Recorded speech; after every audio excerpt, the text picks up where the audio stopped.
Coffee shops, shopping centres, airports, Mount Everest, and even the North Pole. They've all got free Wi-Fi. It's convenient when you're travelling and you're looking to upload a few pics to social media, or maybe to sit down for a bit of remote work. But when it's a public network, you just don't know who else might be on there with you. Hello, my name is Adrian, and today we're going to be talking about public Wi-Fi.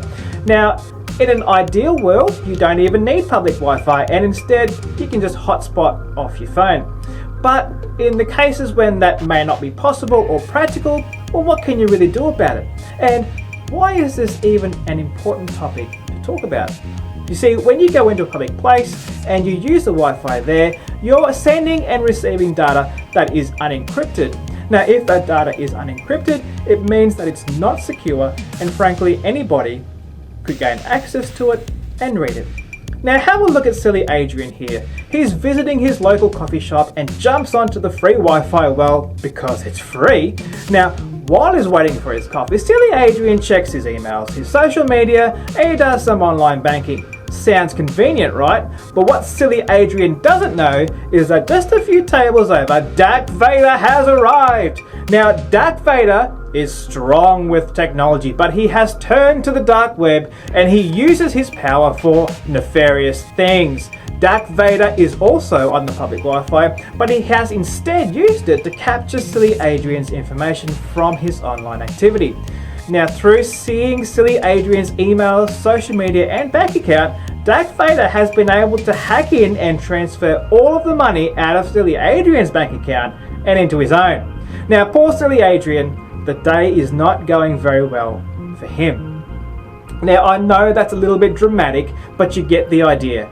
Without knowing who is on the Wi-Fi network with you and what they're doing, you can't guarantee that your unencrypted data is going to be secure.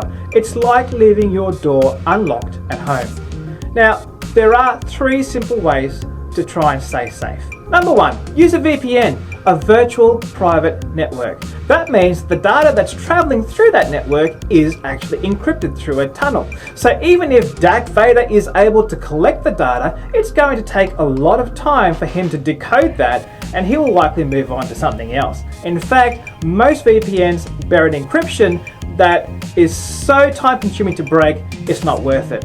Now, VPNs are available for purchase and can easily be implemented. Number 2, use SSL. What that means is that if you're going to a website, make sure it has the HTTPS on the end. Often websites will also have a green padlock to determine that they are using an encrypted link. SSL is a way that websites can be encrypted and shared safely on the internet.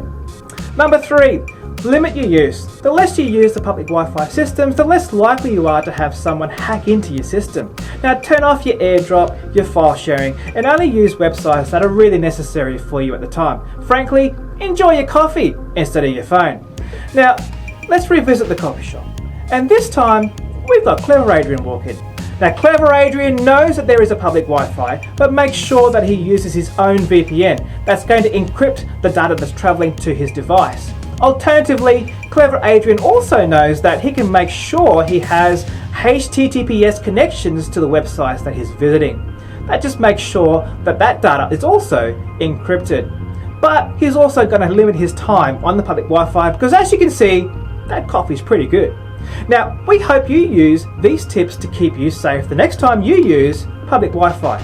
See you next time.